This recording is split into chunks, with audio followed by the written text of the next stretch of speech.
La guerre civile en Syrie a éclaté de nouveau la semaine dernière. C'est un conflit qui a la potentialité de changer le Moyen-Orient, l'Europe et le monde entier. Mais c'est aussi un conflit qui risque d'être déroutant car un grand nombre de factions différentes y participent. Nous allons jeter la lumière sur ce conflit, aujourd'hui sur Trumpet World en français.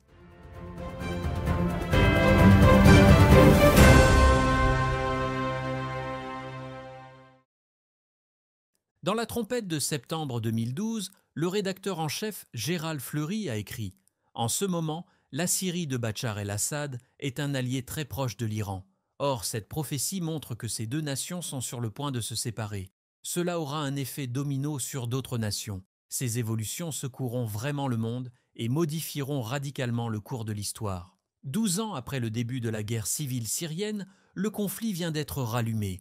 Que se passe-t-il en Syrie ? Quel est le lien entre tous ces événements et la prophétie biblique? Ici, Richard Palmer, rédacteur adjoint de la trompette.fr, et aujourd'hui nous accueillons Mihailo Zekic, un auteur de la trompette et analyste du Proche-Orient. Il va nous aider à comprendre ce qui se passe dans la région. Notre but aujourd'hui, c'est d'approfondir ce sujet. On parle déjà beaucoup des dernières évolutions au Proche-Orient et en Syrie, mais quelle est la situation dans son ensemble? Que se passe-t-il vraiment? Commençons par l'acteur principal, le président syrien Bachar el-Assad. Qui est-il? Quels sont ses antécédents? Eh bien, il est président de la Syrie depuis 2000. Et je dis président entre guillemets, car il a hérité le pouvoir de son père, Hafez el-Assad, qui était à la tête de la Syrie depuis 1971. Bachar dirige la Syrie à travers le parti Baas, c'est un parti socialiste arabe. Ce parti a débuté en tant que force révolutionnaire socialiste syrienne, avec pour but de chasser du pays l'influence étrangère et de soutenir le nationalisme arabe. Mais à ce stade, le parti n'a plus aucune idéologie, vraiment. Il est devenu un simple instrument de contrôle qui œuvre en faveur du régime Assad.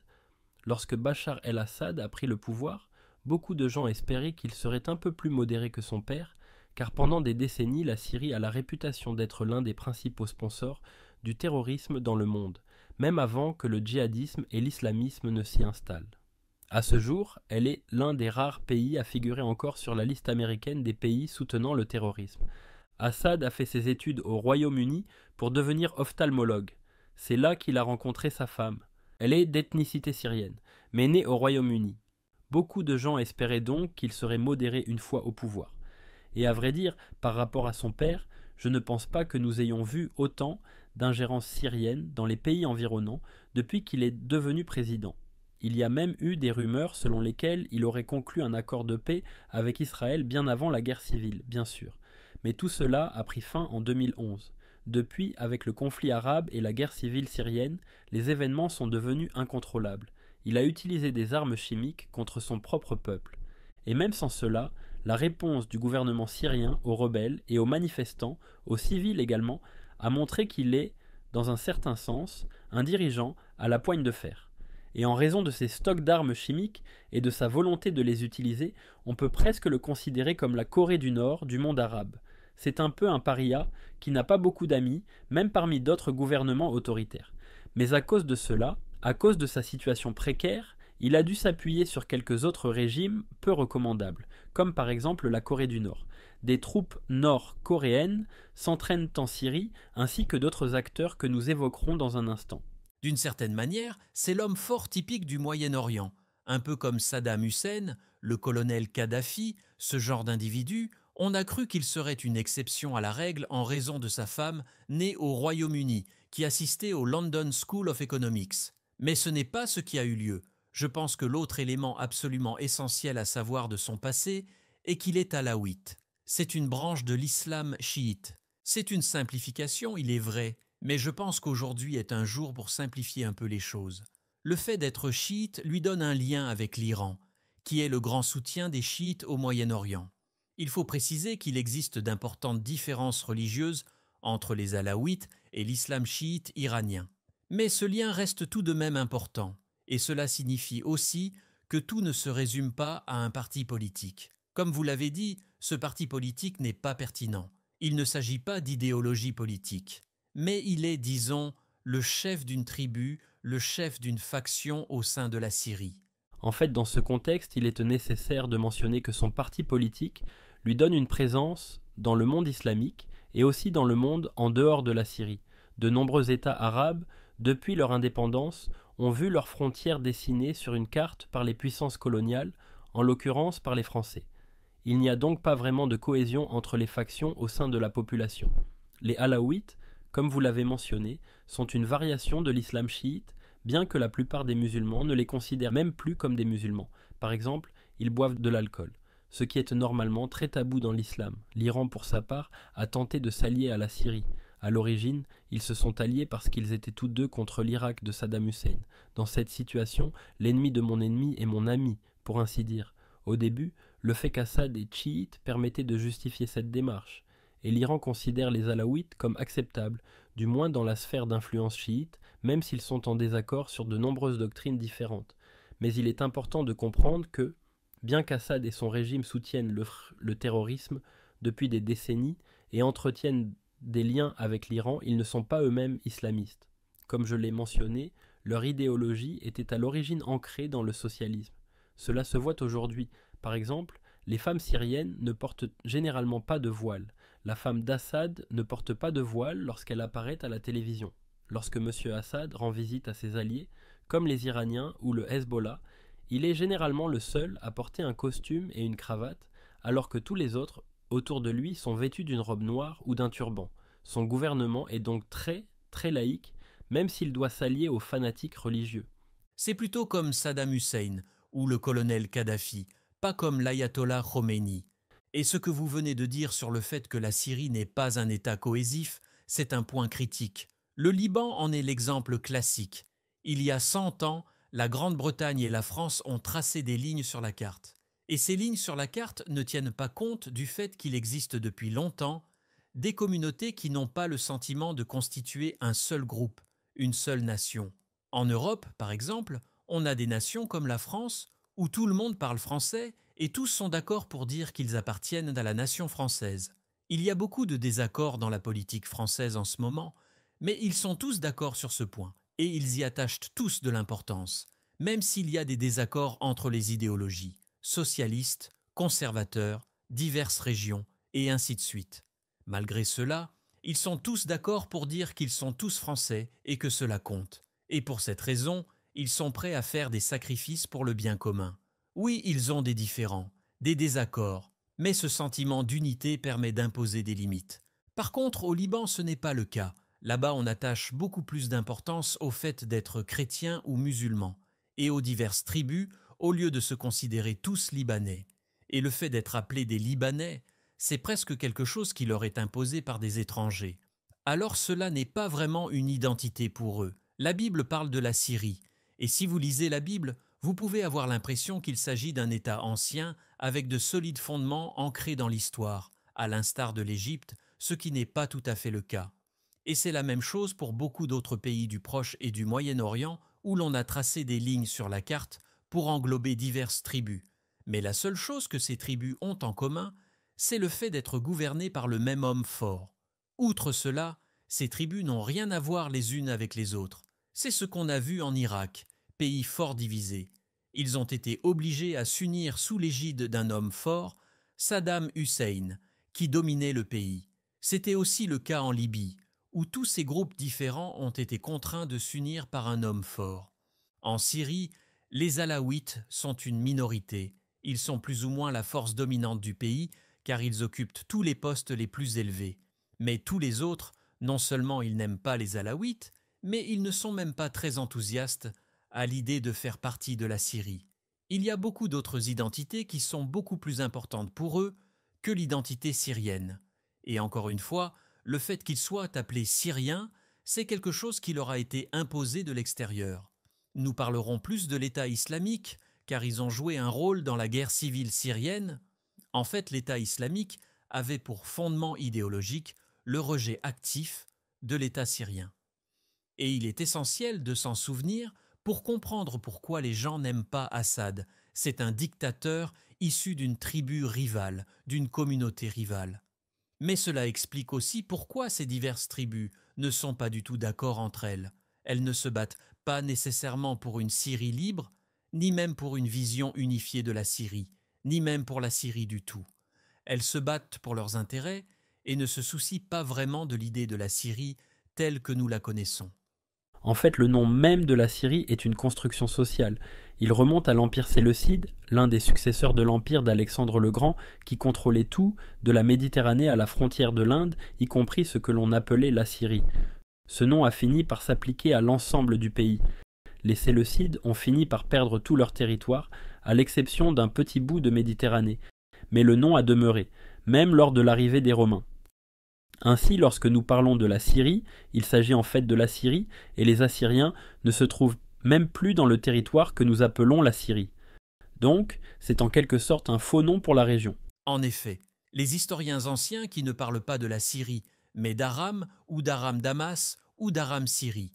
Il n'y a pas de Syrie ancienne comme il y a une Égypte ancienne, qui a une longue histoire en tant que communauté politique.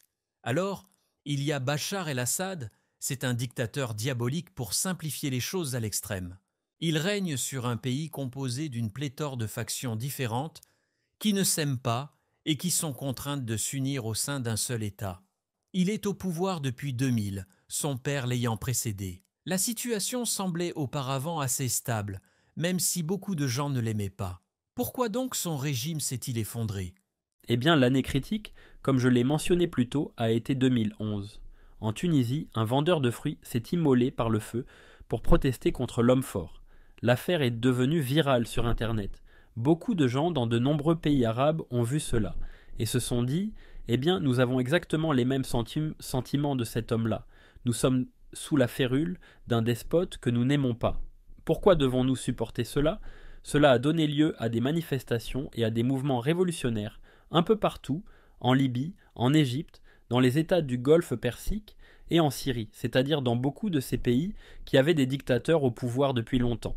Dans beaucoup de ces pays, comme l'Égypte, le gouvernement s'est effondré assez rapidement.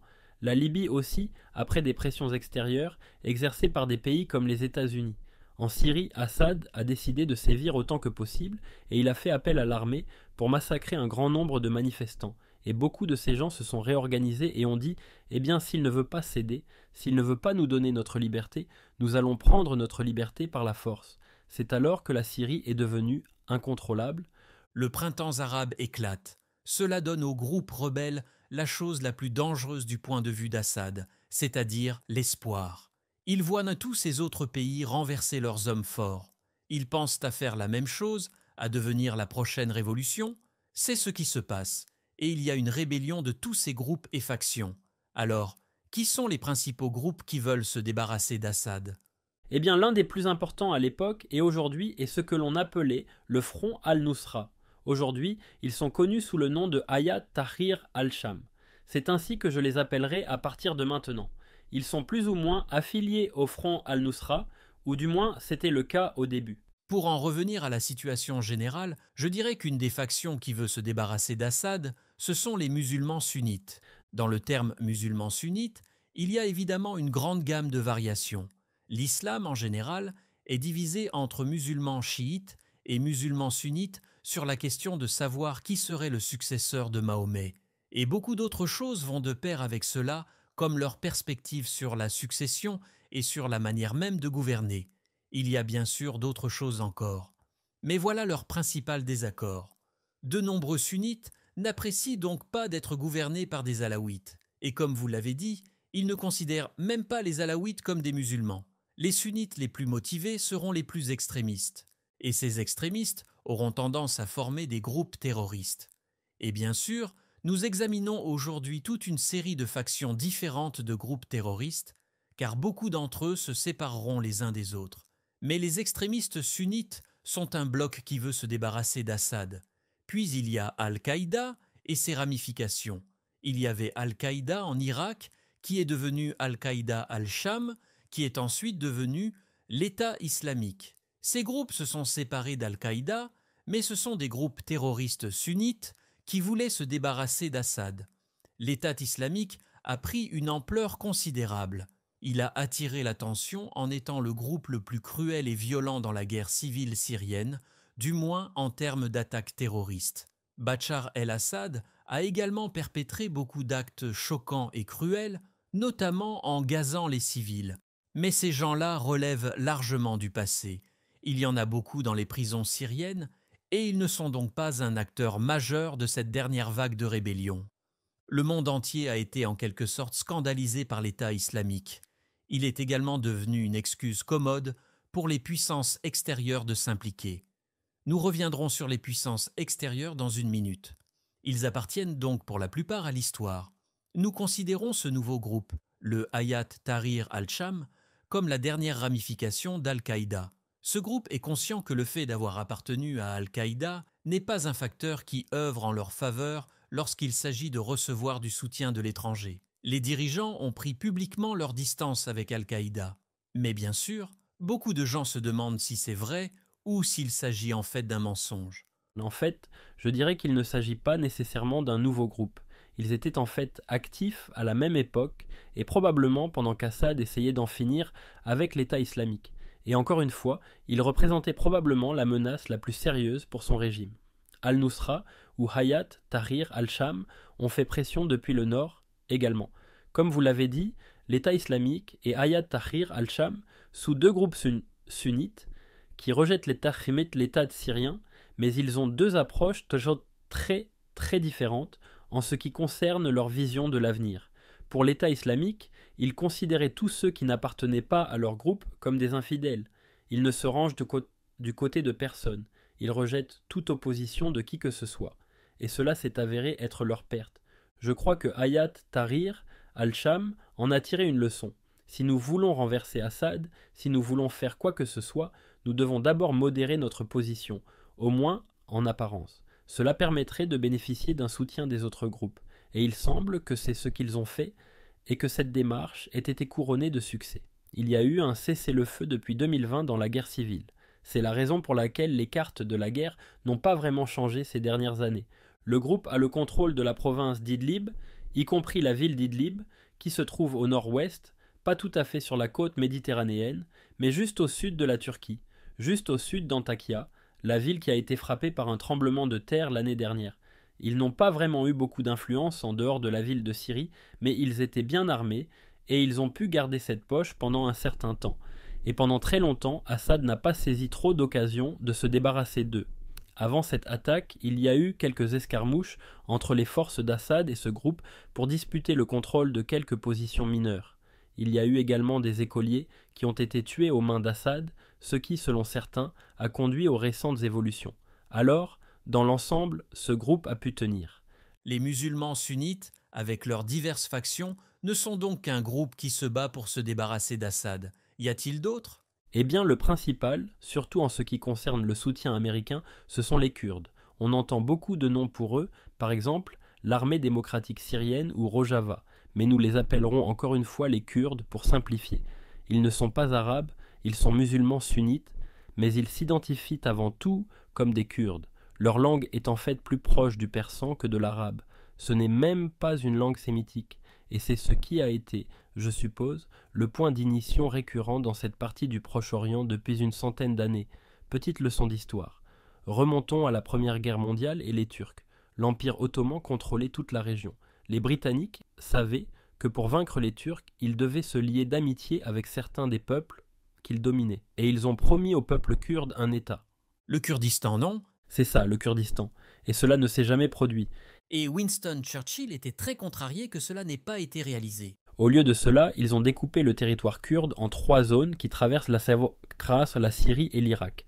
Certains sont même allés en Turquie, tandis que d'autres se trouvent aujourd'hui en Iran.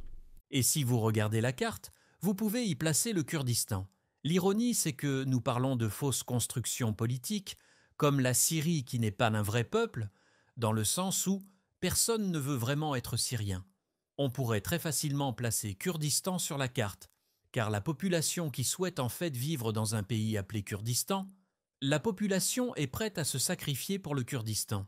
Et ce qui plus est, ce serait un pays très favorable aux États-Unis au beau milieu du Proche-Orient. Et aussi, ce serait un pays très favorable à Israël. Les Israéliens peuvent bien visiter le Kurdistan irakien aujourd'hui parce que les Kurdes contrôlent les frontières. S'ils essayaient de visiter l'Irak proprement dit, cela n'arriverait jamais, mais les Kurdes les laissent entrer. Les Kurdes finissent toujours par être trahis. Ils sont toujours prêts à aider les États-Unis, car ces derniers les ont aussi beaucoup aidés. Ils les ont, en quelque sorte, sauvés de Saddam Hussein. Il y a aussi eu de nombreuses fois où les États-Unis sont restés les bras croisés, mais je lisais il y a quelques années un article d'un journaliste qui parlait de son voyage au Kurdistan. Il racontait avoir trouvé un McDo dans le nord de l'Irak. Il s'est dit que c'est bizarre, car il n'y a pas de McDo en Irak. Chaque McDo qu'il voit est un peu différent des autres, ce qui est bien étrange car le but de McDo, c'est de tout standardiser. Mais il y a de petites différences entre tous les McDo. Bref, il se rend compte enfin qu'il s'agit d'un faux McDo. Les Kurdes aiment tellement l'Amérique, ils veulent tellement ressembler à l'Amérique, qu'ils construisent leur propre McDo pour pouvoir ressembler à l'Amérique. Cela vous donne une bonne idée de ces gens. Et tout comme il y a un large éventail d'opinions au sein des musulmans sunnites, il y a un éventail d'opinions au sein des Kurdes. Certains sont même plus extrémistes que d'autres, et ainsi de suite. Mais en général, je pense que cela vous donne une bonne image de ce que sont ces gens. Et ils souhaitent ardemment avoir leur propre État. Ils aimeraient bien avoir leur propre État. Mais ce qui complique vraiment les choses, c'est que si les puissances extérieures doivent intervenir pour créer Kurdistan en Syrie, les Kurdes réclameraient également une partie de l'Irak. Et ce qui plus est, ils réclameraient une partie de la Turquie également. Ils voudront peut-être qu'une partie de l'Iran fasse également partie de ce nouveau Kurdistan. Cela signifie que tous les pays qui comptent une minorité kurde s'opposent avec véhémence à la création d'un État kurde et ont tendance à s'opposer aux Kurdes en général. C'est en grande partie la raison pour laquelle il n'y a pas eu d'État kurde après le renversement de Saddam Hussein. L'Amérique avait besoin de l'aide de la Turquie pour s'impliquer en Irak. Si Washington créait un État kurde, il perdrait l'aide de la Turquie. Il y a toujours un calcul à faire, c'est pourquoi les Kurdes finissent toujours par être trahis. Alors, on a parlé des musulmans sunnites et maintenant des Kurdes. Et pour préciser, ils sont aussi dans la zone nord-ouest. Ils contrôlent une grande partie du territoire et pour la plupart, ils sont satisfaits du statu quo parce qu'Assad les laisse tranquilles. Assad n'a pas pu faire grand-chose à leur sujet car ils ont été probablement l'armée la plus organisée de la région après Assad lui-même. Et il y a également le Peshmerga, nom qui signifie « ceux qui cherchent la mort », mais aussi divers autres groupes militants, groupes rebelles, certains en Turquie, d'autres en Syrie, qui font tous partie de ce parapluie kurde. Alors, y a-t-il d'autres factions internes qu'il vaut la peine de connaître ? Il y a un petit groupe de Syriens qui sont alignés sur les États-Unis et soutenus par Washington. Ils sont dans l'extrémité sud de la Syrie. C'est probablement le groupe le plus favorable à la démocratie, mais aussi celui qui a le moins de pouvoir. Il n'existe que parce que les États-Unis occupent une partie du sud de la Syrie. Mais cela donne à Washington une excuse pour y maintenir sa présence. À mon avis, c'est un facteur stabilisant, car si l'Amérique n'était pas là, il y aurait beaucoup plus de massacres. Le dernier groupe que j'aimerais mentionner est l'armée nationale syrienne, qui n'est pas l'armée du gouvernement syrien à Damas, mais qui prétend être l'opposition légitime à Assad, mais qui, dans la pratique, est en fait un amalgame de milices qui n'ont qu'une seule chose en commun. Elles sont toutes parrainées par la Turquie et se trouvent à la frontière nord entre la Syrie et la Turquie. Il y a donc des recoupements en ce qui concerne le territoire qu'elles contrôlent et celui détenu par Hayat Tahrir al-Sham. Et comme le montrent les évolutions de la semaine dernière, il y a aussi des recoupements entre les deux groupes, dans le sens où ils n'aiment pas Assad et sont tous les deux sunnites. Effectivement, ce sont tous les deux des musulmans sunnites, mais ils ont des parrains différents. Eh bien, encore une fois, c'est un peu un fatras, ils ne sont pas forcément tous des islamistes. Je pense qu'ils sont probablement similaires à ce que nous voyions autrefois dans le monde arabe, à savoir des hommes forts et des généraux voyous comme Khalifa Haftar en Libye ou d'autres de ce genre. En gros, ces soldats suivent les hommes qui ont le pouvoir et les armes, qui veulent être le nouveau Bachar el-Assad. Et pourquoi se battent-ils ? Se battent-ils comme les Kurdes pour un État kurde indépendant ? C'est ce qu'ils voudraient. Certains des sunnites les plus extrémistes pourraient se battre, à l'instar de l'État islamique, pour fonder un califat islamique. Certains, au sein de ce bloc, considéreraient ce combat comme faisant partie d'un djihad mondial. Vous avez mentionné une minorité qui se bat pour établir une Syrie libre et démocratique. Si ces groupes soutenus par la Turquie parvenaient à leur fin, à quoi ressemblerait la Syrie ? Elle ne serait probablement pas très différente de ce que fait Assad actuellement, mais il y aurait un autre groupe à la tête du pays, pas les Alaouites, et ce serait probablement un gouvernement beaucoup moins sévère. à la différence de celui d'Assad qui était prêt à utiliser des armes chimiques sur son propre peuple. Un nouveau gouvernement impliquerait le Hezbollah et certains des groupes iraniens. Et c'est surtout pour cela que la Turquie s'intéresse à eux. Ils sont probablement les plus grands opposants à l'indépendance kurde. C'est pourquoi chaque fois qu'il se passe quelque chose entre la Turquie et les Kurdes, ils ont recours à ces groupes pour s'en prendre aux Kurdes. Je ne veux pas trop m'étendre sur les puissances extérieures, mais si ces gens prenaient le pouvoir, la Syrie deviendrait-elle un État fantoche turc ou est-ce que cela exagère leur lien avec la Turquie? En fait, ils n'ont pas d'autres soutiens étrangers. J'ai mes doutes que la communauté internationale serait prompte à commencer à parrainer la Syrie, même si la guerre prenait fin. Et de son côté, l'armée nationale syrienne connaîtrait la main qui la nourrit. On pourrait donc très bien dire qu'il s'agit d'un État fantoche turc. Je ne sais pas pourquoi je reviens toujours à la Libye, mais en Libye, le gouvernement internationalement reconnu est à toute fin utile une marionnette turque, et la Turquie voudrait probablement qu'il se passe quelque chose de similaire en Syrie. Je pense qu'il est utile de revenir sur la Libye parce qu'il s'agit d'un cas très similaire où l'on a un pays composé de différents peuples avec des objectifs et des idées très différents. La Libye est divisée entre l'Est et l'Ouest, maintenue par un homme fort. Si l'on tue l'homme fort, tout s'écroule. Ou dans le cas de la Syrie, l'homme fort s'affaiblit. Mais je pense que vous pouvez déjà comprendre pourquoi tout cela devient déroutant, car les Kurdes et les groupes soutenus par la Turquie sont à bien des égards des alliés. Par exemple, ils s'opposent à Assad. Ils sont donc du même côté. Mais d'un autre côté, lorsqu'il s'agit de l'indépendance kurde et un éventuel État kurde, ils sont de véritables ennemis, et cela se multiplie par 10 lorsqu'on commence à faire intervenir les puissances étrangères. Et aussi, le fait que tous ces groupes cherchent à se présenter comme le gouvernement légitime de la Syrie n'aide pas non plus. Ils s'appellent tous l'armée nationale syrienne ou les forces démocratiques syriennes, et ainsi de suite. Il est facile de se perdre dans ces noms. Mais comme vous l'avez dit, en matière de puissance internationale, la Syrie occupe évidemment un emplacement très important sur le plan stratégique. Elle relie le Proche-Orient à la Turquie et à l'Europe. Elle possède des ports sur la mer Méditerranée, elle est reliée à l'Euphrate, qui coule vers l'Irak. Puis il y a eu l'État islamique qui s'est étendu très rapidement et ne voulait s'aligner sur personne. Alors de nombreux pays ont eu une excuse pour pénétrer en Syrie. Commençons par Assad, qui veut le maintenir au pouvoir. Eh bien, l'un des plus importants est l'Iran. Encore une fois, sur le plan idéologique, Téhéran n'a pas beaucoup de choses en commun avec Damas. Le gouvernement syrien est laïque, et d'habitude l'Iran tâche à renverser ce type de gouvernement. Mais il ne faut pas oublier les décennies pendant lesquelles Saddam Hussein était au pouvoir. Cela a rendu l'Iran et la Syrie furieux tous deux. Ils se sont opposés alors à un ennemi commun. C'est ainsi qu'ils se sont rapprochés. Depuis, lorsque l'État islamique a vraiment commencé à s'étendre, la Syrie s'est rendue compte qu'elle n'avait pas grand monde pour venir en aide. Elle a donc fait appel à Téhéran pour venir la libérer. C'est pourquoi le corps des gardiens de la révolution islamique est très présent en Iran. C'est pourquoi les responsables syriens et iraniens font constamment des allers-retours pour se rendre visite. C'est pourquoi l'Iran est l'un des rares pays qui accepte encore de faire des affaires en Syrie.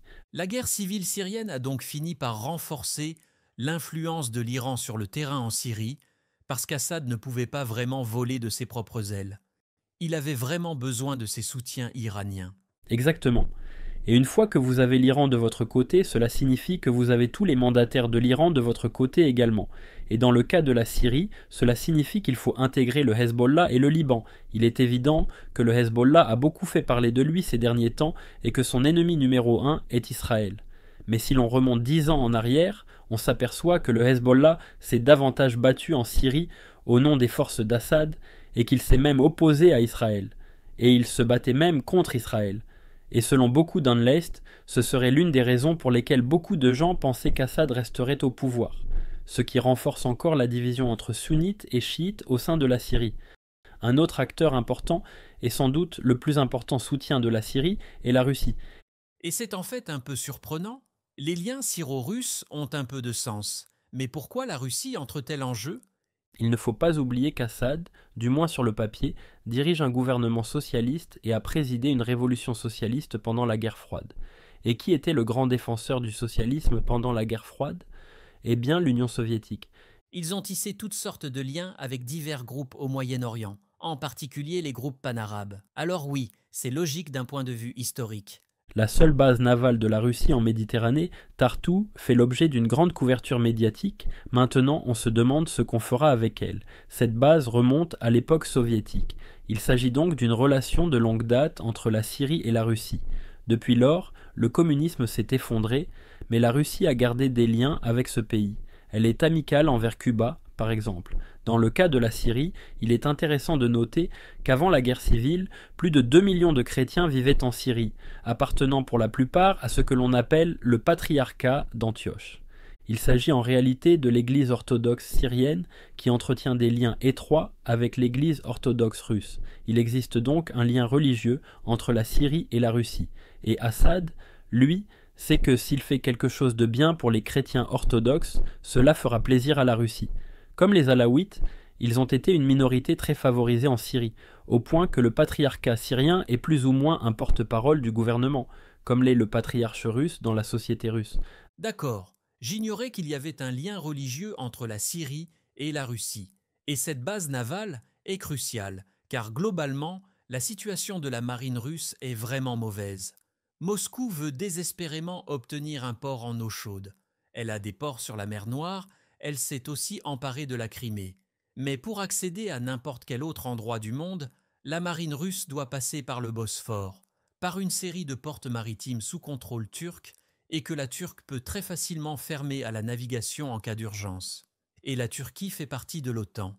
La Russie dispose également d'une flotte dans la mer Baltique, mais c'est très éloigné de la Méditerranée. Et aussi l'Allemagne, le Danemark et la Suède sont des membres de l'OTAN et peuvent fermer les détroits. Et aussi il gèle en hiver. La Russie a besoin de brise-glace pour ouvrir le port de Saint-Pétersbourg chaque hiver. Et puis il y a Mourmansk, où le problème 10 fois plus grave, car tout est gelé en hiver. C'est un problème récurrent pour la Russie. Je pense que l'exemple classique est la guerre russo-japonaise vers 1905, où la Russie entre en guerre contre le Japon. Elle doit faire naviguer sa marine depuis Mourmansk tout autour du monde. On leur interdit de passer par le canal de Suez, alors ils doivent y faire le tour de l'Afrique. Lorsqu'ils arrivent enfin près du Japon, ils sont coulés presque immédiatement parce qu'ils sont épuisés par le long voyage. Donc, la Russie a désespérément besoin de bases navales. Disposer d'une base navale en Méditerranée est très important pour la Russie. Par le passé, elle a donc été prête à se battre avec acharnement pour conserver cette base. Je pense qu'elle a également apprécié d'être un acteur puissant au Moyen-Orient. Et je pense que c'est un autre élément qui a renforcé le prestige et la réputation de la Russie dans le monde en soutenant Assad. Moscou obtient également beaucoup de matières premières, notamment en établissant des liens avec certains de ses seigneurs de la guerre. C'est pourquoi la Russie est présente en Afrique, par exemple, car elle peut obtenir ainsi de l'or et du pétrole. La Syrie n'est pas forcément très riche en matières premières, mais elle est effectivement une porte d'entrée vers d'autres régions. C'est tout à fait vrai. Ce sont donc les deux principaux soutiens d'Assad, l'Iran avec le Hezbollah et la Russie. Cela explique pourquoi le conflit a explosé, à savoir que ces deux soutiens subissent une forte pression et sont très distraits en ce moment. L'Iran se concentre principalement sur la lutte contre Israël. Le Hezbollah a été l'un des principaux outils iraniens pour soutenir Assad. Le Hezbollah est maintenant mis à genoux, voire décapité par Israël, ce qui limite vraiment l'aide qu'ils peuvent apporter en Syrie. Quant à la Russie, elle a son attention accaparée par la guerre en Ukraine. Et nous pourrions certainement consacrer tout un épisode à essayer de déterminer s'ils gagnent ou s'ils perdent. Mais le fait indéniable, c'est que cette guerre consomme d'énormes quantités de ressources russes. Ils n'ont pas les mêmes ressources qu'il y a 8 à 10 ans pour soutenir Assad en Syrie. Le jour même où cette offensive de Hayat Tahrir al-Sham contre Alep a commencé, le cessez-le-feu entre Israël et le Hezbollah est entré en vigueur. Pour leur part, les médias israéliens ont cité des sources rebelles anonymes en Syrie disant qu'ils étaient très heureux d'Israël. Iran, lui, a essayé un peu d'aider Assad. Les corps des gardiens de la révolution islamique intervient maintenant, ainsi que certaines milices iraniennes en Irak. Le Hezbollah a cependant déclaré qu'il restera sur la touche, et il s'agit là d'une évolution qui a quelque peu changé la donne. Le fait que le Hezbollah refuse de s'y impliquer est très préoccupant pour la Russie. Je crois que la Russie est assiégée Alep il y a 4 ans ou quelque chose comme ça, juste pour la ramener sous la coupe d'Assad, mais cette fois-ci les rebelles ont mis seulement 3 jours environ pour prendre la ville. Le général autrefois chargé de prendre Alep Sergueï Sourovikine, est surnommé le général Armageddon pour ce qu'il a fait dans cette ville. Il était l'un des hommes impliqués dans la mutinerie de Wagner, alors il est pratiquement hors jeu en ce moment. C'est un bon point. La Russie a perdu beaucoup de gens expérimentés, que ce soit pour cause de mutinerie ou parce que l'Ukraine les a éliminés. Donc, une grande partie du haut commandement qui était impliqué la dernière fois n'est plus là. Exactement. Beaucoup d'entre eux ont été envoyés en Ukraine. Et l'autre chose qui ressort de tous ces conflits, c'est que, une fois encore, l'ennemi de mes ennemis est mon ami. Selon le Kiev Post, il y a même des rumeurs selon lesquelles l'Ukraine aurait formé les terroristes de Hayat Tahrir al-Sham, en plus de leur formation sous Al-Qaïda. C'est d'ailleurs ce que l'on constate dans la manière dont ils combattent. Ils ont très souvent eu recours aux drones pour attaquer Alep, y compris des drones suicides. Où avons-nous déjà vu ce genre de choses se produire? Eh bien, pendant ces 3 dernières années, le grand champ de bataille a été en Ukraine. Alors, je crois que ces rumeurs sont au moins en partie fondées. Et cela nous amène aux autres soutiens de ce groupe. La Turquie est devenue une grande puissance régionale en matière de drones. L'Azerbaïdjan a remporté un succès retentissant dans la guerre qui l'opposait à l'Arménie, en grande partie grâce à l'utilisation de drones qu'il a obtenus en grande partie auprès de la Turquie. L'Ukraine a acheté des drones turcs. Aujourd'hui, la Turquie, je suppose, aide probablement certaines de ces puissances. Donc, en termes de puissances extérieures qui veulent se débarrasser d'Assad, la Turquie serait en haut de la liste. La Turquie serait l'acteur numéro 1 sur cette liste, et pas nécessairement parce qu'elle veut que la démocratie se répande. Le président Erdogan a ses propres intérêts en jeu, mais en ce qui concerne les forces anti-Assad, qui ont la capacité de faire le plus de dégâts et d'obtenir le plus de résultats, la Turquie serait certainement, à ce stade, sur la première place.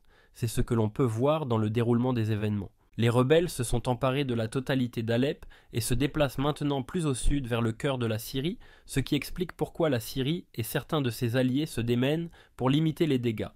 Mais le Hayat Tahrir al-Sham n'est pas le seul à avoir capturé ce territoire.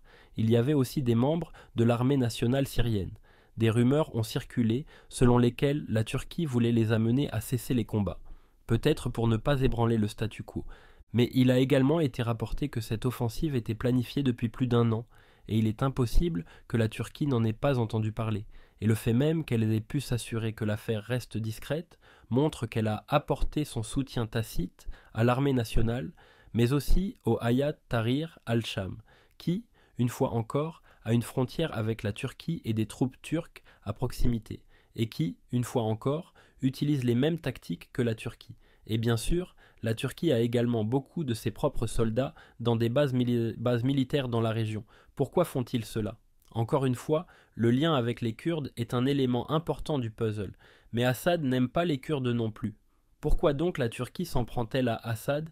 Il est intéressant de noter que depuis quelques années, la Turquie tente de normaliser ses relations avec Assad. Elle disait que les Russes pouvaient être les médiateurs, et ainsi de suite. Et Assad a toujours rejeté cela catégoriquement. Il veut que la Turquie retire ses troupes avant d'entamer des pourparlers.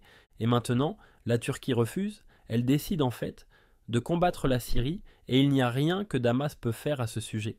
Certains analystes se demandent s'il ne s'agit pas là d'une méthode du président Erdogan pour serrer la vis, pour exercer une pression sur Assad, pour montrer que la Turquie peut vraiment faire du mal à la Syrie et qu'Assad ferait mieux d'entamer dès maintenant des pourparlers.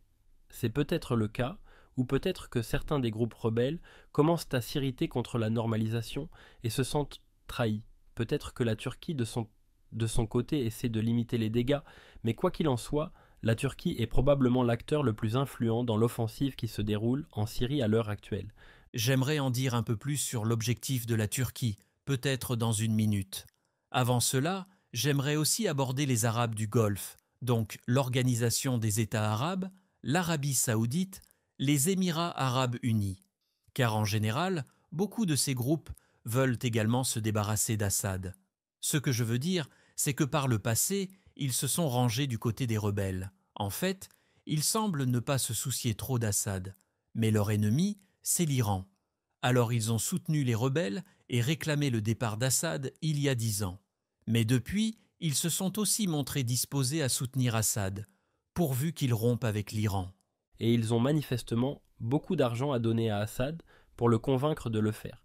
Nous avons vu beaucoup d'exemples similaires de cela, Par exemple, la réadmission de la Syrie à la Ligue arabe, dont l'Iran, bien sûr, ne fait pas partie parce qu'il n'est pas arabe. Or, les États du Golfe sont généralement restés discrets à ce sujet. Du point de vue de la Turquie, il me semble qu'il y a un certain nombre d'issues possibles.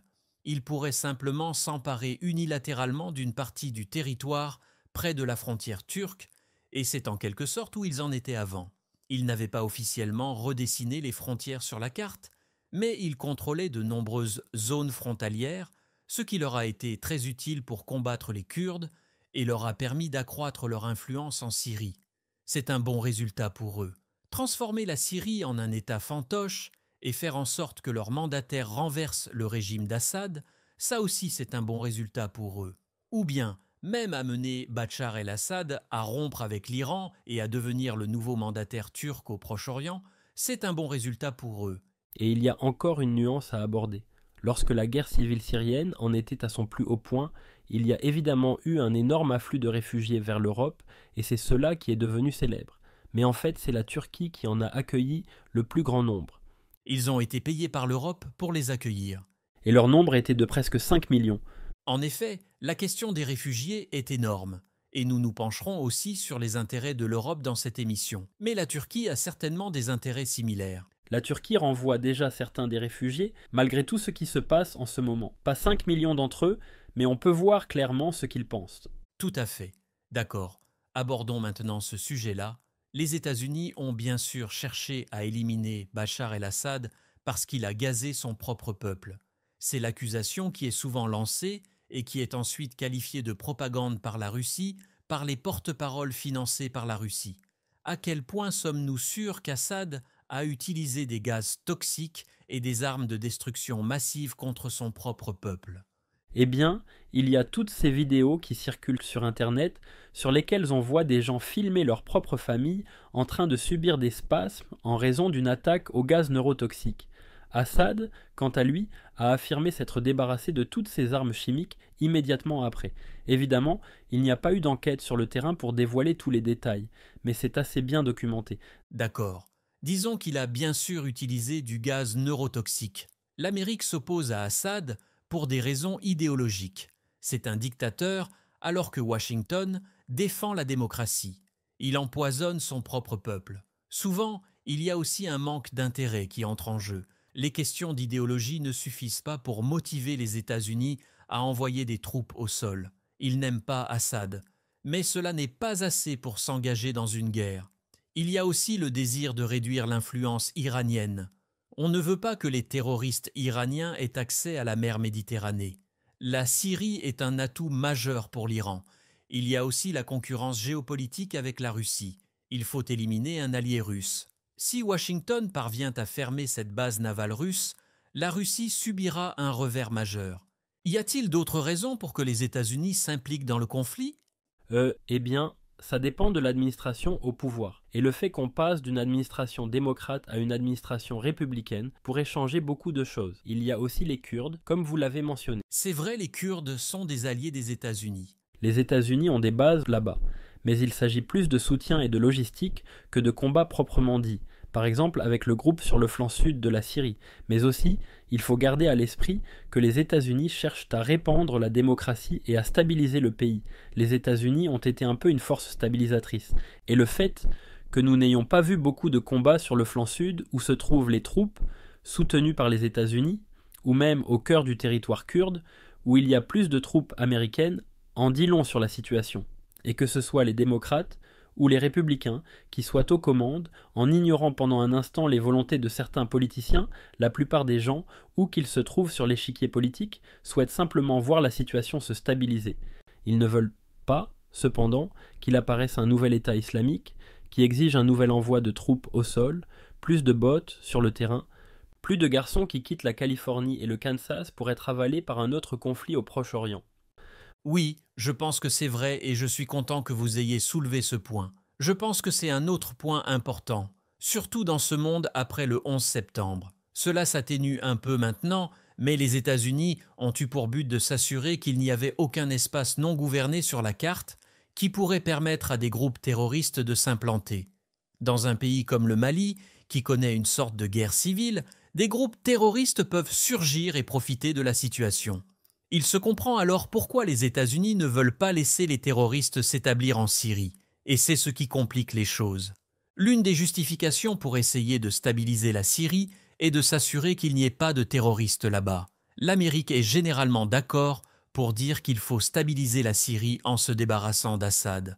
Or, les autres acteurs qui veulent se débarrasser d'Assad sont parfois des organisations terroristes. C'est là qu'apparaît cette dynamique étrange.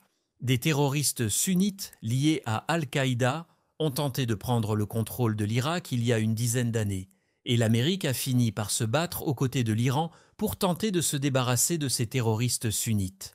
Ensuite, en Syrie, l'Amérique se retrouve du même côté que les terroristes sunnites et même du même côté qu'Al-Qaïda qui se bat contre l'Iran. Je pense que cela rend la situation véritablement difficile, car il est facile de dire qu'Assad est mauvais et l'ennemi de mon ennemi est mon ami. Washington justifie alors ce qu'elle fait en finançant les rebelles, bien qu'à contre-cœur, afin de se débarrasser d'Assad. Le problème, c'est que nous avons déjà vu ce genre de choses. Lorsque la Russie a envahi l'Afghanistan, l'Amérique a dit « Bon, l'ennemi de mon ennemi est mon ami. La Russie est l'empire du mal. Nous allons financer ces islamistes sur le terrain. » Ces islamistes sont devenus les talibans et Al-Qaïda et ont utilisé l'expérience, l'argent et même certaines des armes qu'ils avaient reçues des États-Unis pour ensuite s'opposer aux Américains. La situation est donc compliquée pour l'Amérique. C'est aussi un tout petit groupe. Ils sont en quelque sorte presque sans importance. Leur seul atout, c'est le fait que Washington se sent à l'aise pour leur donner de l'argent. Et elle a l'impression que tout l'argent qu'elle leur donne ne fera qu'aider Al-Qaïda et ses alliés, du moins en aidant ses alliés en influençant la situation sur le terrain en leur faveur. C'est donc la situation difficile dans laquelle se trouve l'Amérique. En effet, et il y a un autre pays occidental que nous devons absolument aborder, et il s'agit bien sûr d'Israël. Leur principal objectif est d'empêcher l'Iran d'utiliser la Syrie pour financer le Hezbollah. Et bien sûr, le Hezbollah est actuellement décimé. Donc, avec tout ce qui se passe en ce moment, Israël est plus qu'heureux de voir l'Iran s'enliser dans d'autres problèmes. Mais il est intéressant de noter qu'Israël coopère un peu avec les États du Golfe et la Russie. Ces dernières années, Israël a effectué de nombreuses frappes sur les installations iraniennes en Syrie, mais a laissé les installations russes tranquilles. Israël a laissé l'armée syrienne tranquille si elle gardait ses distances des Iraniens. Israël téléphone même Moscou pour dire lorsqu'une attaque est imminente contre une base iranienne, laissant ainsi aux Russes le temps de s'y éloigner. Tant que l'Iran quitte la région, Israël ne se soucie pas trop de l'issue du conflit. Al-Qaïda a dit des choses positives sur Israël. À mon avis, personne ne croit qu'Al-Qaïda s'intéresse vraiment à aider Israël. Il est donc très probable qu'Al-Qaïda patiente pour voir sur quel côté il faut se ranger, tout comme il le fait au Soudan, et ils soutiendront celui qui semble positionné pour gagner. En Syrie, cela pourrait être le Hayat Tahrir al-Sham. Mais si l'on considère les dégâts qu'Israël a déjà infligés au Hezbollah, qui ont un impact indirect sur les derniers combats, on peut être sûr qu'Israël demeure un facteur important dans la région sur lequel tous les yeux sont rivés. C'est la dynamique que nous avons vue au début de l'année, où ces bases iraniennes sont attaquées en permanence. Assad semble se rendre compte que l'Iran est un handicap plutôt qu'un appui. Israël poursuit ses frappes sur les bases iraniennes et Bachar el-Assad risque d'être entraîné dans la guerre avec Israël. Selon certaines informations, il aurait dit à son frère, commandant en chef de l'armée, de ne pas abriter le Hezbollah, ne pas prendre parti, ne pas transporter des militants ou des équipements pour eux. La Syrie a voulu rester totalement à l'écart de cette affaire. Il a fait des gestes de bonne volonté aux États arabes du Golfe et il semblait qu'il allait essayer de rompre avec l'Iran de son propre gré. Par ailleurs, la guerre civile syrienne a eu des conséquences économiques considérables. Des villes entières ont été rasées. Il faut donc beaucoup d'argent pour les reconstruire. L'Iran a de l'argent pour les groupes terroristes, mais lorsqu'il s'agit de reconstruire les villes syriennes et l'économie syrienne, ce n'est pas une grande priorité pour Téhéran, d'autant plus que la Syrie risque de se retourner contre lui et s'allier à quelqu'un d'autre. Téhéran ne veut même pas investir dans leur propre économie, alors pourquoi investirait-elle dans ses voisins? Exactement. Et puis il y a la Russie. Elle a été coupée du reste du monde par les sanctions américaines, ou du moins c'était le but. Les sanctions ne se sont pas révélées aussi dévastatrices que l'on croyait au début.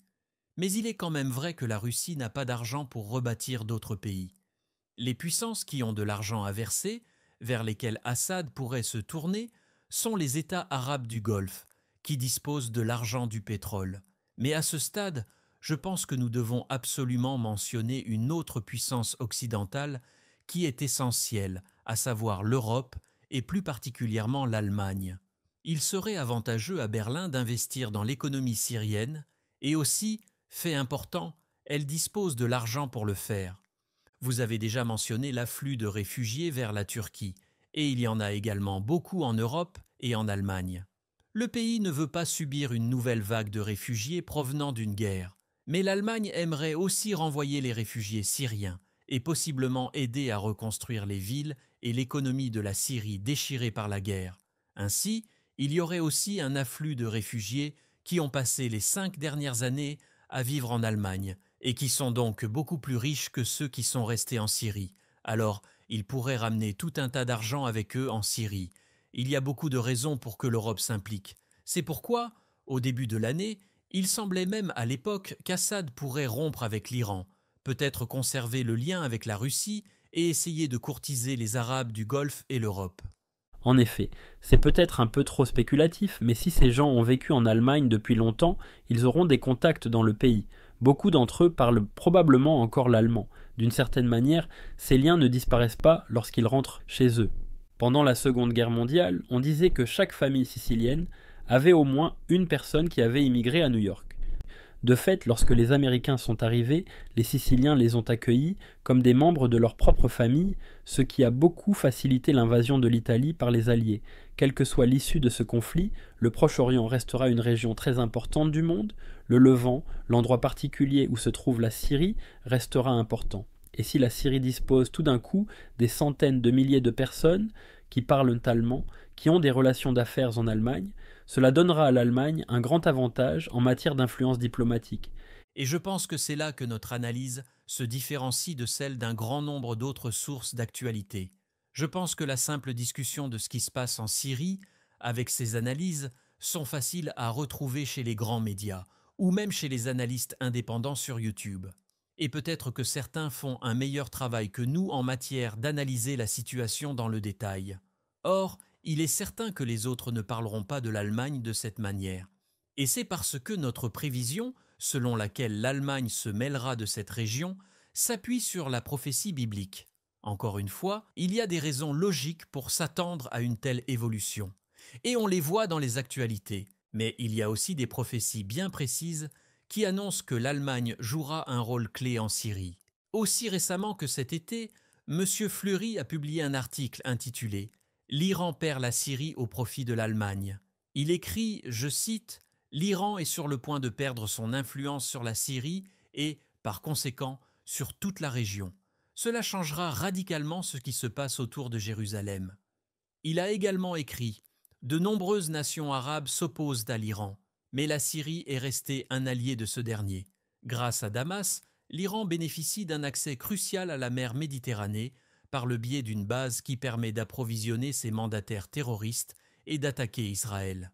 Pendant des années, la Syrie a joué un rôle crucial dans la position dominante de l'Iran au Proche-Orient.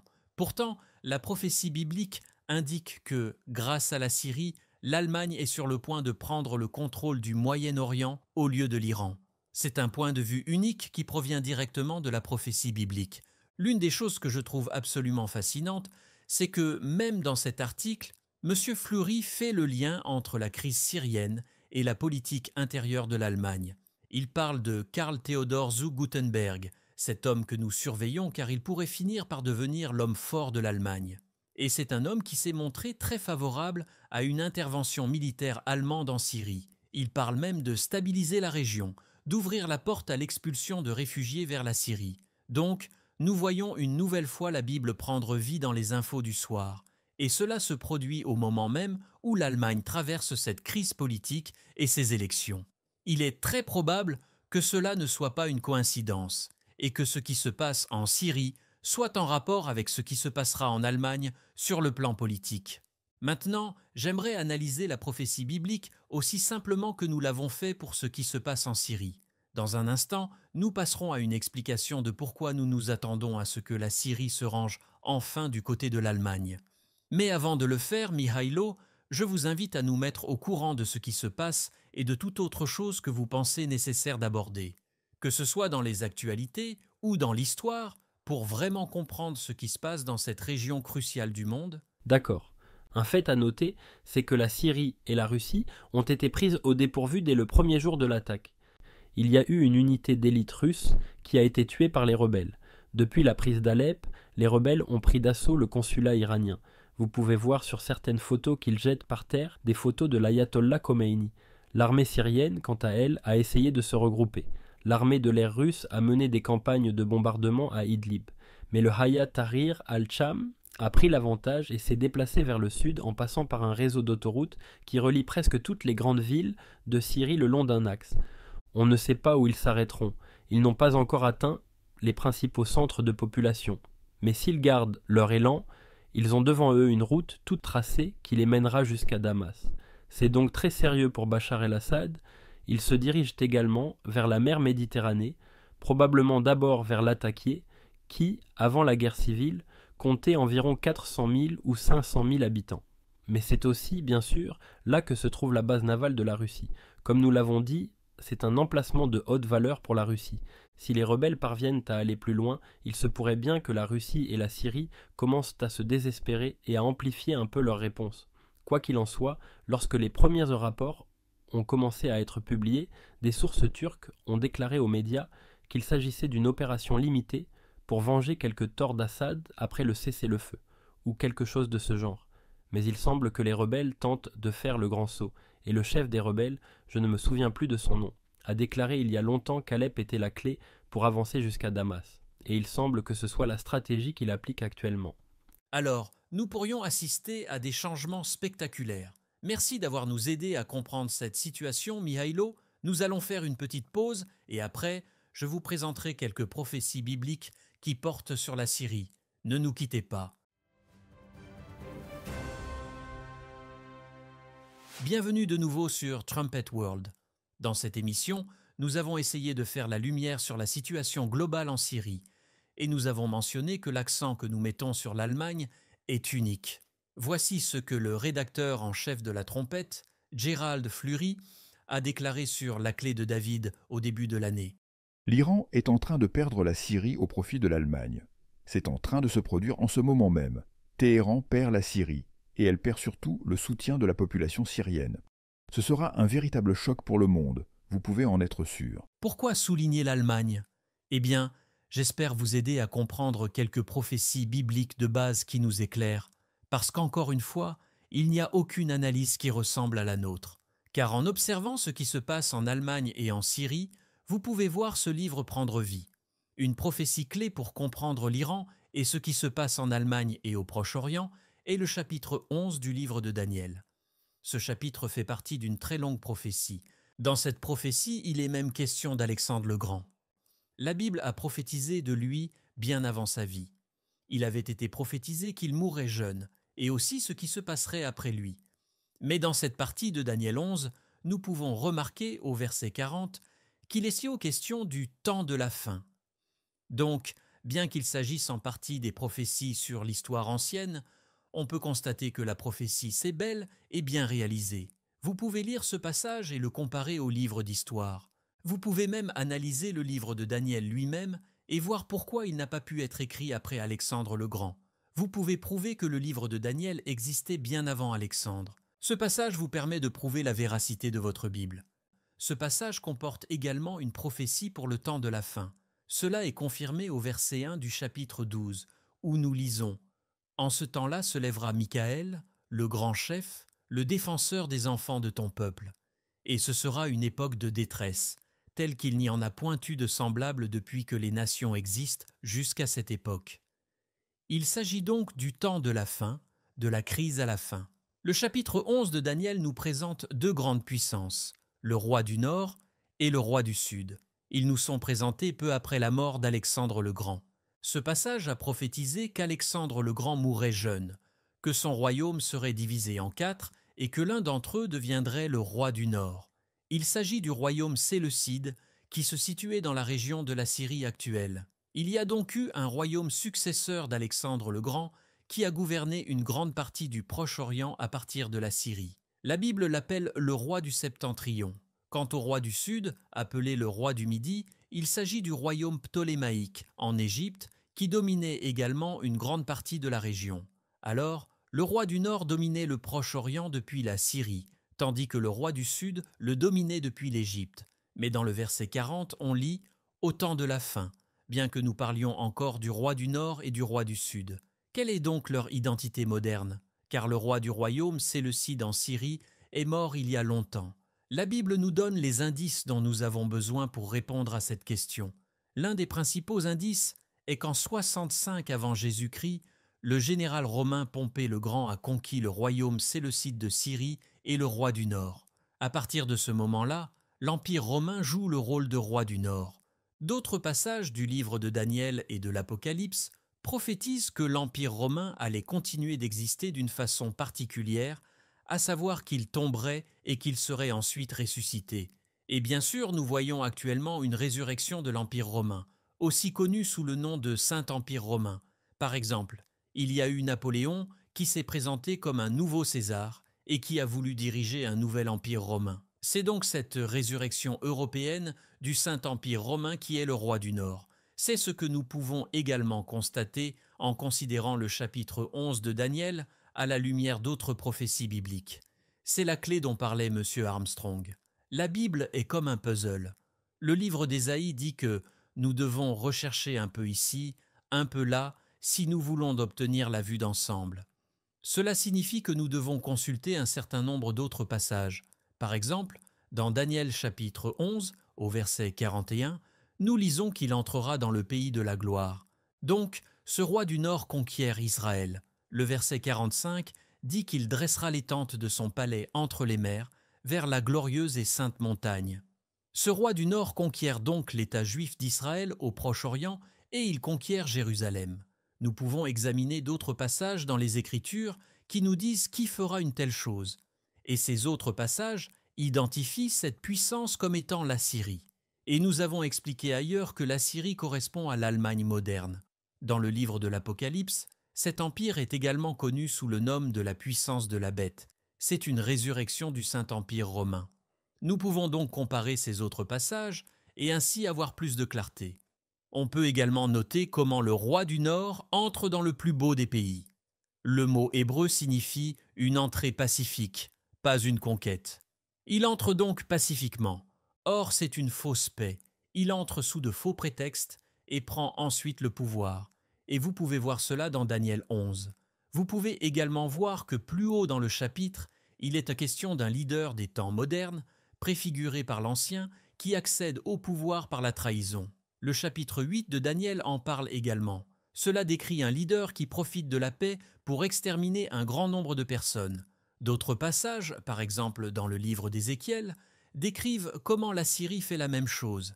La Syrie a autrefois conquis les tribus du nord d'Israël, mais Ézéchiel écrivait bien après ces faits. Il prophétise donc une autre conquête. Nous pouvons donc comparer tous ces passages et dire, en effet, tous ces passages correspondent l'un à l'autre. Le roi du Nord fait désigne alors la puissance européenne, dirigée par l'Allemagne, cette puissance bestiale, connue sous le nom d'Assyrie dans la prophétie biblique. Eh bien, la question suivante, c'est de connaître l'identité du roi du Sud. Le passage lui-même nous permet d'éliminer de nombreuses possibilités. L'Égypte est mentionnée séparément, donc ce n'est pas l'Égypte, de même pour la Libye et l'Éthiopie. Cela élimine un très grand nombre de possibilités. La Bible contient de nombreuses prophéties sur Édom. Un livre entier, le livre d'Abdias, parle d'Édom, qui correspond à la Turquie moderne, et ces prophéties sont très différentes de celles qui visent le roi du Sud. Il ne peut donc pas s'agir de la Turquie. Nous pouvons donc éliminer assez facilement un grand nombre de ces autres puissances. Si nous nous limitons aux affaires du Proche-Orient en rapport avec Israël, il ne reste pas d'alternative, sauf l'islam radical dirigé par l'Iran. Et vous voyez que dans ce passage, le conflit tourne autour de ce plus beau des pays, c'est-à-dire la Judée, et aussi Jérusalem.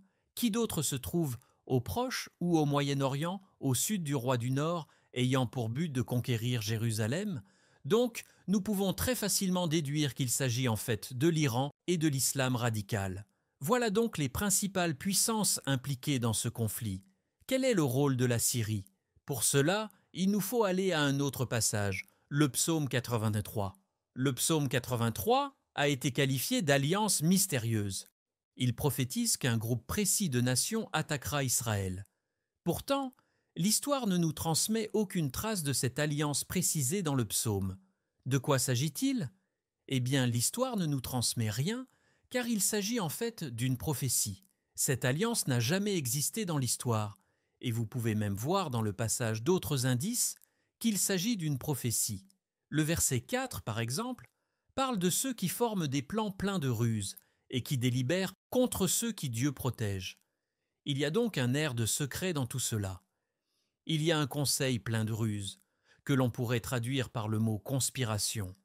C'est la même chose dont il est question lorsque le roi du nord de Daniel, chapitre 11, entre en terre sainte sous de faux prétextes. Il y a des conseils de ruse. C'est une alliance qui entre sous de faux prétextes. Et cela est lié à toute une série d'autres passages. Avançons jusqu'à la fin de ce passage. Il est également question d'Assyrie. Au verset 9, nous pouvons lire, je cite, « L'Assyrie aussi se joint à eux. » Cela inclut donc le roi du Nord, l'Allemagne, qui est l'Assyrie dans le langage prophétique. Elle aussi rejoint cette alliance. Cela correspond donc parfaitement à ce qui est prophétisé dans le chapitre 11 du livre de Daniel. Et vous pouvez même regarder quels pays qui sont énumérés ici dans le psaume 83 en tant qu'alliés du roi du Nord, et ensuite constater qu'aucun d'entre eux ne sont mentionnés dans Daniel 11 comme étant alliés au roi du Sud. Il s'agit donc clairement de deux alliances distinctes qui s'affronteront. Daniel chapitre 11 nous dit que lorsque le roi du Nord élimine le roi du Sud, il élimine aussi l'Égypte, la Libye et l'Éthiopie. Il élimine aussi l'Égypte, la Libye et l'Éthiopie. L'implication est donc que l'Égypte, la Libye et l'Éthiopie sont alliés au roi du Sud. Aucune de ces nations n'est mentionnée dans le psaume 83. Tout cela correspond parfaitement. Il y a l'alliance du psaume 83 dirigée par Berlin, qui a ses partenaires régionaux au Proche et au Moyen-Orient, et ils affrontent le roi du Sud, l'islam radical dirigé par l'Iran, ainsi que ses pays alliés. Ces deux prophéties s'accordent donc parfaitement. Le verset 6 dit « Ils se concertent tous d'un même cœur, ils font une alliance contre toi ». C'est un peu une conspiration. Ces nations travaillent ensemble secrètement pour éliminer Israël au Proche-Orient. Et il n'y a pas qu'Israël, mais pour l'instant je vais me pencher sur le rapport de la Syrie avec tout cela. Le verset 7 commence à dresser la liste de ses alliés, les tentes d'Édom et les Ismaélites, Moab et les Agaréniens. Il y a donc beaucoup de groupes différents que nous pourrions examiner. J'ai déjà mentionné Édom, c'est-à-dire la Turquie. Les Ismaélites sont les Arabes. Eux-mêmes affirment être les descendants d'Ismaël, un fils d'Abraham. Il y a donc les Turcs, les Arabes. C'est une coalition anti-iranienne que nous voyons déjà au Moyen-Orient. Ensuite, on peut lire les Agaréniens. Le nom agarénien signifie simplement les descendants d'Agar, qui était la mère d'Ismaël, l'autre femme d'Abraham, à laquelle ce dernier a eu recours lorsque Sarah ne pouvait pas avoir d'enfant. Donc, on dirait qu'Agar, la mère d'Ismaël, est la même chose que les Agaréniens. Non, les Agaréniens sont les descendants d'Ismaël. Eh bien, les descendants de Agar sont aussi des descendants d'Ismaël. Nous allons jeter un coup d'œil au premier livre de Chroniques, chapitre 5, versets 9 et 10. Dans ce passage, au verset 10, on peut lire ce qui suit. « Du temps de Saül, ils firent la guerre aux Agaréniens. » Ils combattaient donc les Agaréniens, les descendants d'Agar. Il s'agit d'un peuple qui vivait dans le nord-est d'Israël, dans la région du plateau du Golan, selon le nom moderne, et autour de l'est de la mer de Galilée.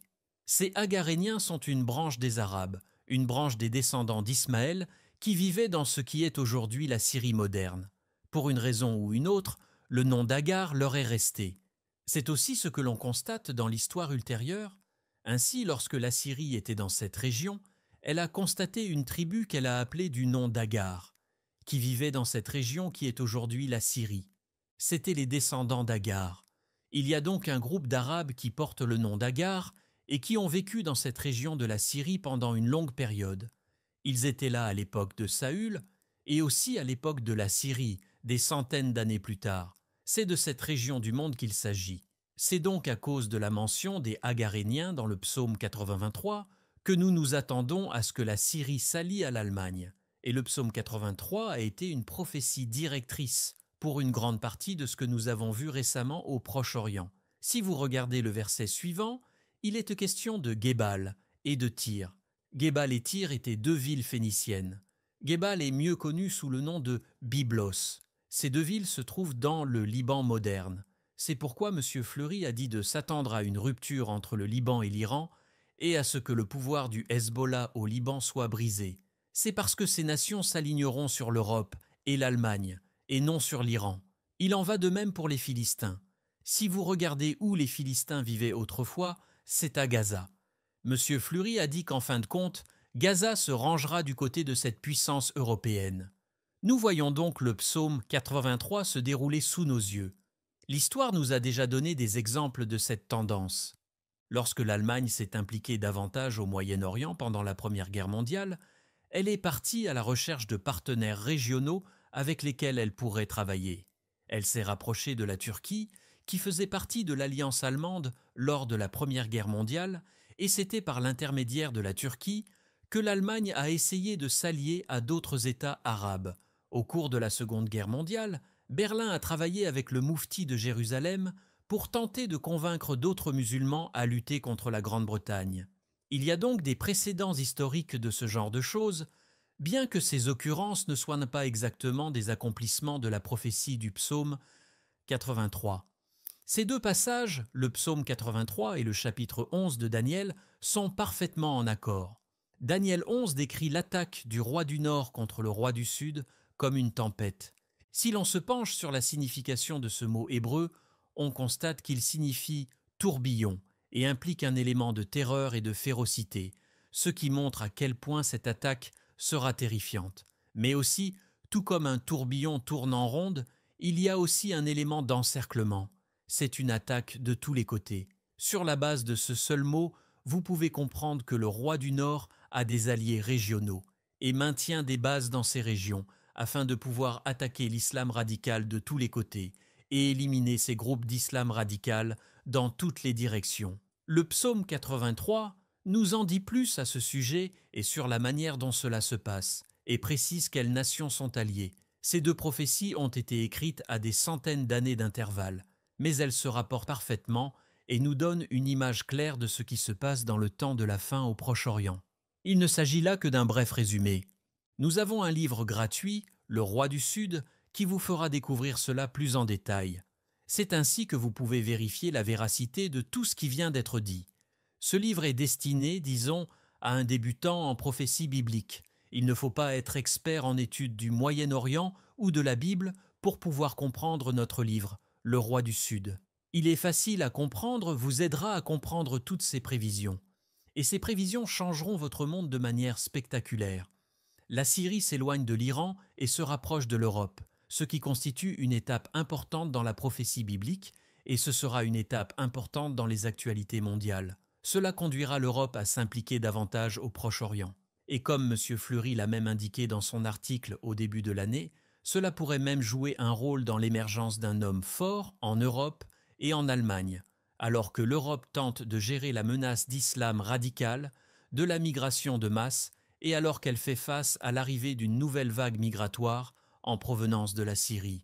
Cela pourrait avoir une grande importance dans les élections allemandes. Le parti alternatif für Deutschland parle beaucoup de l'immigration en Allemagne, et si vous êtes à juste titre préoccupé par l'immigration en Allemagne, il n'y a pas beaucoup d'autres partis vers lesquels les gens peuvent se tourner. Cela pèsera donc lourdement sur les dirigeants allemands. Cette question pourrait-elle décider les élections? Pourrait-elle modifier les élections, peut-être en donnant à l'alternative für Deutschland un coup de pouce de 5 voire 10%? Si c'est le cas, cela rendra la formation de coalitions beaucoup plus difficile, constituera une révolution beaucoup plus importante dans le monde politique allemand. Il y a donc une forte bonne raison à essayer d'endiguer ce qui se passe en Syrie et d'éviter que cela n'échappe à tout contrôle. La France, elle, a joué un rôle assez actif en essayant de s'impliquer au Liban. En tant qu'ancienne puissance coloniale, s'impliquera-t-elle davantage en Syrie également? Il y a beaucoup de façons dont cela pourrait changer votre monde. C'est pourquoi vous avez besoin de notre livre, Le Roi du Sud. Il vous aidera à comprendre non seulement les actualités, mais surtout la Bible. Il donnera vie à ces prophéties bibliques. Et encore une fois, il y a tant d'avantages pratiques à faire cela. Cela renforce vraiment l'autorité de la Bible dans votre esprit. Cela prouve que la Bible est un livre puissant pour le moment présent qui vous annonce ce qui se passera dans le monde. Cela renforce l'importance de votre propre étude de la Bible. En lisant ce livre, vous pouvez découvrir la puissance de chaque parole de la Bible. Cela vous aidera à étudier de plus en plus en profondeur et à appliquer chaque mot à votre vie, à vos problèmes, à trouver des solutions. Je conclurai en lisant un autre passage de la même prophétie dans le chapitre 12 de Daniel. Au verset 2, on peut lire « Plusieurs de ceux qui dorment dans la poussière de la terre se réveilleront, les uns pour la vie éternelle et les autres pour l'opprobre, pour la honte éternelle. Ceux qui auront été intelligents brilleront comme la splendeur du ciel, et ceux qui auront enseigné la justice, à la multitude brilleront comme les étoiles, à toujours et à perpétuité. » Dieu accorde une grande importance à ce message prophétique, et à ceux qui le diffusent et qui amènent beaucoup de gens à la justice, Dieu dit qu'ils brilleront comme les étoiles pour les siècles des siècles. C'est une récompense époustouflante. Que signifie briller comme les étoiles? D'autres prophéties bibliques parlent de la potentialité de l'homme à naître dans la famille de Dieu, à devenir un être divin, avec un visage qui brille comme les étoiles. Comme nous pouvons comprendre ici, Dieu fait un lien direct entre ce message de l'Évangile, entre la naissance de l'humanité dans la famille de Dieu et ce passage de la prophétie biblique. En fin de compte, c'est là que tout cela nous mène. Et nous serons en mesure de comprendre cela si nous approfondissons vraiment notre étude de la prophétie biblique. Nous comprendrons alors le véritable Évangile, la bonne nouvelle dont il est question de la Bible. L'Évangile de la Bible est totalement différent de ce qu'on appelle l'Évangile dans les églises de ce monde aujourd'hui. L'étude des prophéties bibliques nous fait découvrir l'espoir réel pour le monde et l'espoir merveilleux pour chaque individu. C'est à peu près la fin de notre émission. Merci beaucoup d'être avec nous. J'espère que cette analyse en profondeur vous a aidé à comprendre ces actualités d'une importance capitale. Vous pouvez vous procurer ce livre, Le Roi du Sud, que je viens de mentionner, sur notre site web latrompette.fr. Cliquez sur l'onglet Littérature, puis sur Livres et brochures, et vous serez en mesure de passer la commande en ligne de votre propre exemplaire imprimé. C'est tout à fait gratuit. Il vous suffit de l'ajouter au panier. Il n'y a pas de frais et pas d'engagement. On ne vous demandera pas de saisir une carte de crédit.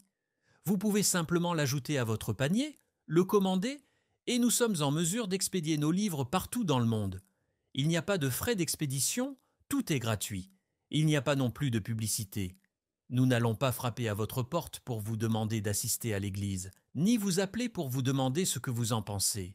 La seule communication que nous faisons, c'est si vous la sollicitez. Si vous recevez notre revue, La Trompette, nous vous écrirons lorsque votre abonnement doit être renouvelé. Nous voulons nous assurer que vous l'appréciez. C'est la seule communication que nous faisons. Si vous avez des questions, des retours ou des difficultés à obtenir nos contenus, n'hésitez pas à nous envoyer un email à lettres@latrompette.fr. Merci beaucoup à Mihailo Zekic pour avoir été avec nous. Et merci à l'équipe de production. Nous serons de retour bientôt. D'ici là, continuez à surveiller votre monde.